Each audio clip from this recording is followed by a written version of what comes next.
राज और पूजा एक साथ पढ़ाई करते थे। वह दोनों एक अच्छे दोस्त थे। राज मध्यम वर्ग परिवार से था, लेकिन पूजा एक बहुत ज्यादा अमीर घर की लड़की थी।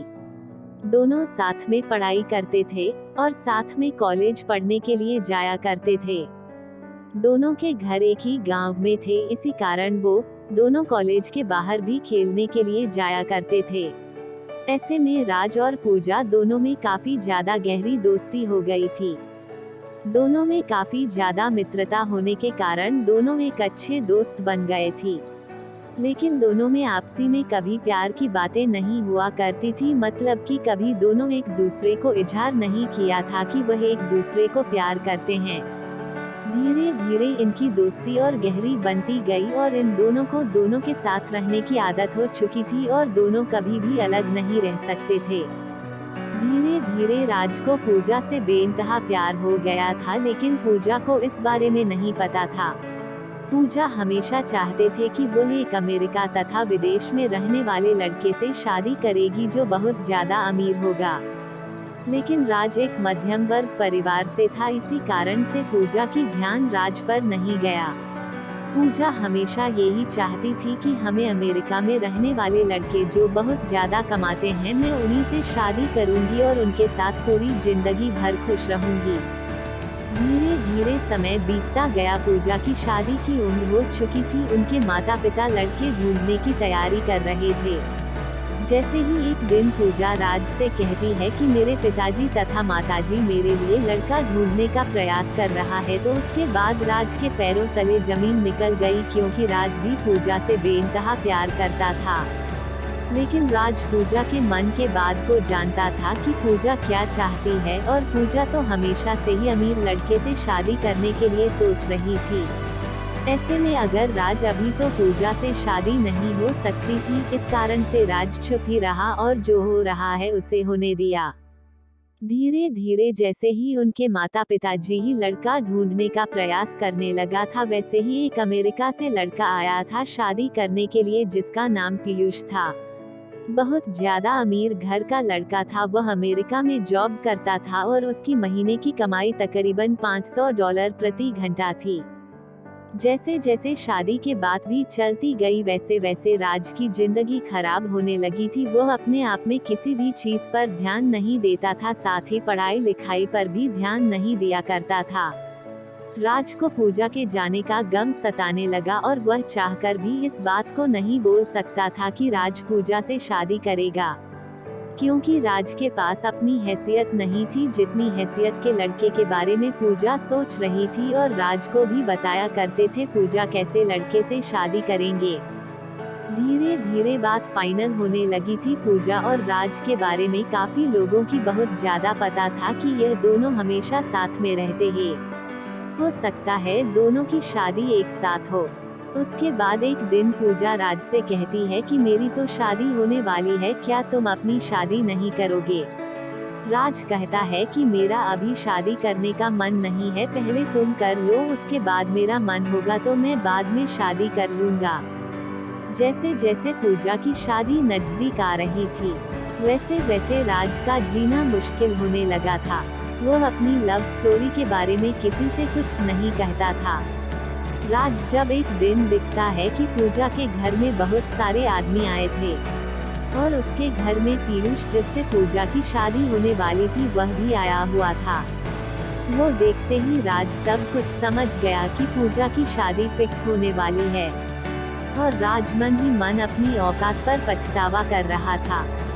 जैसे ही पूजा की शादी फिक्स हो गई थी, उस दिन राज रात भर नहीं सोया था।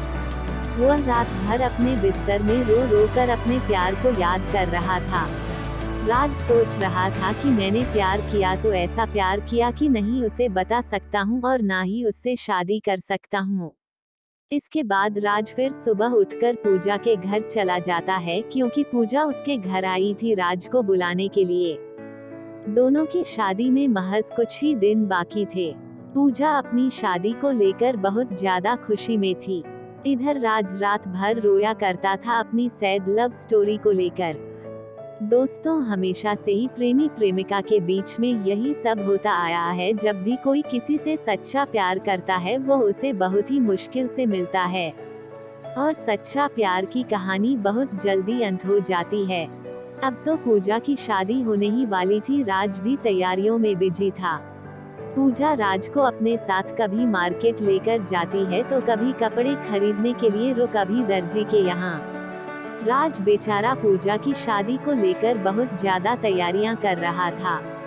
साथ ही राज को मन ही मन बहुत ज्यादा उदास भी रह रहा था कि उसकी जिंदगी में से पूजा जाने वाली है। लेकिन फिर भी वह किसी से कुछ भी नहीं कह रहा था और अपना काम सही और सही समय पर कर रहा था। अब तो वह दिन भी आ गया जो पूजा के सगाई हो रही थी। फिर भी उसके एक ही दिन बाद पूजा की शादी थी। सभी मेहमान लोग आ चुके थे। राज मेहमान की खातिरदारी कर रहा था तथा अब तो बाराती भी आने वाले थे। पूजा की ओर से वह आगे बढ़ के खातिरदारी अथवा सम्मान करने के लिए तत्पर खड़े थे। दिल में इतनी ज्यादा दर्द होने की वजह से अपनी प्यार की कहानी किसी को बताए बिना एक बार चुपचाप सब कुछ सह रहा था।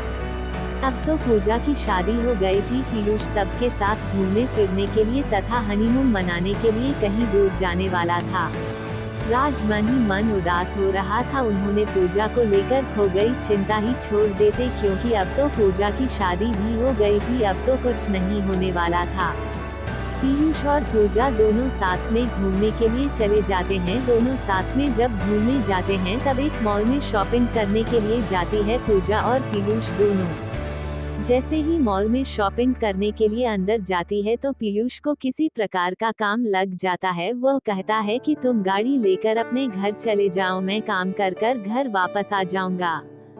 जैसे ही गाड़ी लेकर पूजा घर आ रही थी तो गाड़ी में ही फिर पीयूष का मोबाइल छूट गया था। उसके मोबाइल में एक लड़की का फोन आ रहा था जिसका फोटो भी उसके कॉलर आईडी पर लगा हुआ था। वो लड़की तो ज्यादा सेक्सी थी, नग्न अवस्था में फोटो लगा हुआ था। यह देखकर पूजा को गुस्सा आ गया और उन्होंने सोचा कि यह कौन लड़की है जो मेरे पति को फोन करती है। पूजा गुस्सा से फोन उठाती है। वैसे ही फोन उठता है, उधर से आवाज आती है, जानू तुम कहाँ हो? लग रहा है मुझे छोड़कर कहीं चले गए हो या तुम्हें कोई दूसरी मिल गई है। अब तो तुम मुझे फोन भी नहीं करते हो। यह सुनकर पूजा को बहुत ज्यादा गुस्सा आ जाता है। वह फोन काट देती है। जैसे ही पूजा फोन करती है वो बहुत ज्यादा गुस्से में होती है। वो गाड़ी इधर उधर और बहुत ही स्पीड चलाने लगती है। गाड़ी स्पीड चलाने के क्रम में उसके सामने एक बहुत बड़ी गाड़ी आती है और पूजा गाड़ी को कंट्रोल नहीं कर पाती है और उस गाड़ी में जाकर टक्कर मार देती है। पूजा जैसे ही गाड़ी को टक्कर मार दी है वह बेहोश हो जाती है। अब तो पूजा की बहुत ज्यादा हालत खराब हो गई थी। उसके दिमाग से बहुत ज्यादा खून निकल रहा था, मतलब उसके सर में चोट लगी थी। जैसे ही ऐसी जानकारी पूजा के घर वाले तथा राज को मिलती है वो तुरंत ही दौड़े दौड़े शहर जाकर अपनी पूजा को हॉस्पिटल लेकर आता है। हॉस्पिटल ले जाने के क्रम में पूजा की हालत बहुत ज्यादा खराब हो जाती है, जिस कारण से उसे बहुत ज्यादा मात्रा में उसके सर से खून भी निकल रहा था। यह देखकर राज को बहुत ज्यादा फिक्र होने लगी थी, लेकिन फिर भी वह पूजा को संभालकर हॉस्पिटल लेकर गया। हॉस्पिटल लेकर जाने के बाद डॉक्टर चेक करता है और कहता है कि इसके दिमाग में चोट आई है। पूजा के दिमागी हालत सही नहीं है। हो भी सकता है यह पूजा को अब कुछ याद भी ना आए और याद आने में कितना दिन लग जाए यह कह भी नहीं सकते हैं। उस समय तक अब तो पीयूष हॉस्पिटल आ चुका था। डॉक्टर की यह बातें सुनकर पीयूष कहता है कि अगर इसे याददाश्त नहीं आएगी तो मैं इससे नहीं रखूंगा। अगर इसकी स्वास्थ्य सही नहीं रहेगी तो यह मेरा कौन सा काम आएगी। इससे बेहतर होगा कि मैं कोई दूसरा शादी कर लूंगा। आप अपनी बेटी को देख लीजिए। यह बात पीयूष कहता है पूजा के माता पिता से, लेकिन पूजा के माता पिता भी इन सभी बातों को नहीं बोलना चाहते थे, नहीं सुनना चाहते थे, क्योंकि उसके बेटे की तबीयत बहुत ज्यादा खराब थी। वह जल्द से जल्द चाहते थे कि उसकी बेटी पूजा पहले सही हो जाए, उसके बाद जो होगा देखा जाएगा। इतना कहते पीयूष वहाँ से चला जाता है और कहता है कि अगर इसकी तबीयत और इसकी दिमागी हालत पूरी तरह से सही हो जाए तो मुझे बता देना। और साथ में पीयूष यह भी कहता है कि पूजा के दिमागी हालत सही नहीं हो रही होगी तो मुझे मत बताना, मैं दूसरी शादी कर लूँगा। यह सब सुनकर पूजा मन ही मन रो रही थी, लेकिन राज उसे दिलासा दिलाता था कि सब कुछ सही हो जाएगा, तुम बस सही हो जाओ। अब तो पूजा को छोड़कर पीयूष अभी चला गया था, लेकिन उसकी देखरेख करने के लिए राज वहाँ मौजूद था। दिन और रात एक करके पूजा को अपनी मेहनत से बहुत ज्यादा सेवा कर रहा था और मेडिकल दवाई लेने जाना या कोई भी काम राज किया करता था। सुबह बहुत ज्यादा मात्रा में हनी के सामान लाता फल पूजा को लाकर दिया करता था, जिसके कारण पूजा को इस पर ज्यादा प्यार आने लगा था। थोड़ा सा भी दूर नजर से होता था राज तो पूजा को तुरंत ही राज की चिंता होने लगती थी। लेकिन उसे घर वाले पूजा को कहते हैं कि अब तुम हमेशा राज राज क्यों करते रहती हो, राज तुम्हारा कौन लगता है।